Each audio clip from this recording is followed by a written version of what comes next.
போல பார்த்தா இந்தியா முழுக்க அடிக்கிறான். 400க்கு 400 பிஜேபி தான் ஜெயிக்கும்ன்றான். நானே பயந்து போனேன். என்னங்கடா 400 500 எப்படி அது சாத்தியப்படும்? அந்த பயம் இருக்கட்டும். உங்ககிட்ட பயந்தானங்க இருக்கணும். தமிழ்நாடு முதல்வர் கழகத்துடைய தலைவர் அண்ணன் தளபதி செஞ்ச சாதனை திட்டங்கள் 40க்கு 40 நாங்க ஜெயிச்சோம். தமிழ்நாட்டுல ஒரு சீட்டு உங்களால முடிஞ்சா?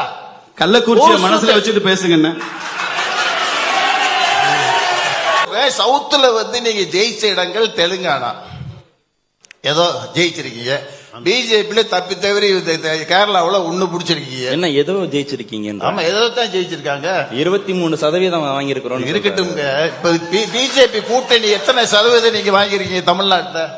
18%. அந்த வாங்கின கட்சியோட கூட்டணி பாருங்க, சேர்த்தா 2% தான் பிஜேபி வாங்கியிருக்கு. இது ஒரு கணக்கா? 2% ஓட்டு வாங்கின கட்சி பிஜேபின்னு சொன்னார். இதுதான் பிரச்சனையே. நாங்க கோட்டையில போய் சீஃப் மினிஸ்டரா பிஜேபி அமர்ந்திருந்தாலும் தமிழ் சேனல் இவர் பிஜேபி இல்லைன்னு சொல்லுவாரே தவிர பிஜேபி வெற்றி பெற்றிருக்க ஏற்றுக்கொள்ள மாட்டார். நீங்க அரசியல ஸ்ட்ராங்கா இருக்கலாம்னு அரித்மெட்டிக்ஸ்ல ரொம்ப வீக். பிஜேபி கூட்டணியா வாங்கின சதவிகிதம் 18% வாங்கி இருக்கிறோம். திராவிட முன்னேற்ற கழகத்தையும் அதனுடைய கூட்டணியும் ரொம்ப மதிப்பு குறைச்சு பேசுறீங்க. திமுக மிகப்பெரிய கட்சி.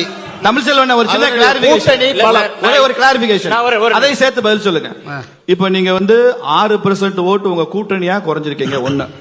ரெண்டாவது, கமலஹாசன் 2019 4% ஓட்டு வாங்கியிருக்கிறாரு. அவர் உங்களுக்கு ஆதரவு கொடுத்திருக்கிறாரு.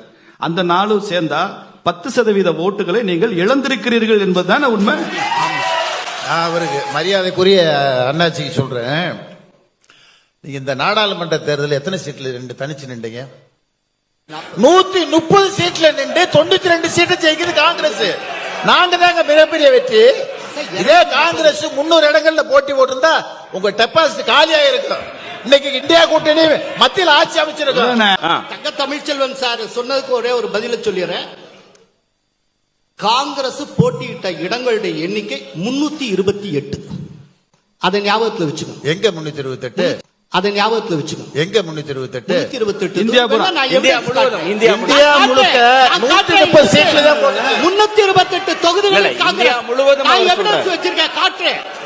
இந்தியா முழுவதும் முடிச்சிட்டு போறப்ப நான் காட்டுறேன் அது என்னங்கிறது. இந்தியா முழுவதும் அவர் சொல்றாரு. இந்தியா முழுக்க 330 நிக்கல காங்கிரஸ். காங்கிரஸ் நிக்கல. காங்கிரஸ் கை சின்னம் காங்கிரஸ் வந்திருக்கக்கூடிய தகவல் காங்கிரஸ் கண்டஸ்டட் இன் 328 சீட்ஸ். லைன் மின்ட் நான் எவிடன்ஸா உங்களுக்கு சொல்றேன். நான் கேட்கறது அது இல்லைன்னு. திமுக கூட்டணியாகவே தமிழ்நாட்டில் சென்ற தேர்தலை விட கூட்டணியாகவே 6% இழந்திருக்கிறது. அது காரணம் என்ன? நீங்க 46வது ஃப்ளோர்ல இருந்தீங்க. லிப்ட்ல 6 ஃப்ளோர் இறங்கி 40வது ஃப்ளோர்ல இருக்கீங்க. நாங்க 5வது மாடியில இருந்தோம். லிப்ட்ல ஏறி ஜம்முன்னு 18வது மாடியில இருக்கோம். நாங்க இருக்கோம். சீனிவாசன் சார், ஒரே நாடு ஒரே தேர்தல் பொது சிவில் சட்டம் சாத்தியப்படுமா? நிச்சயமா முடியுங்க. அது எங்களை ஆதார சுருதி. எங்களுக்கு ஒரே நாடு பேசுறேன். இதெல்லாம் சொல்லும் போது உங்ககிட்ட மிருகப்பழமா தனிப்பட்ட மெஜாரிட்டி இருந்துச்சு.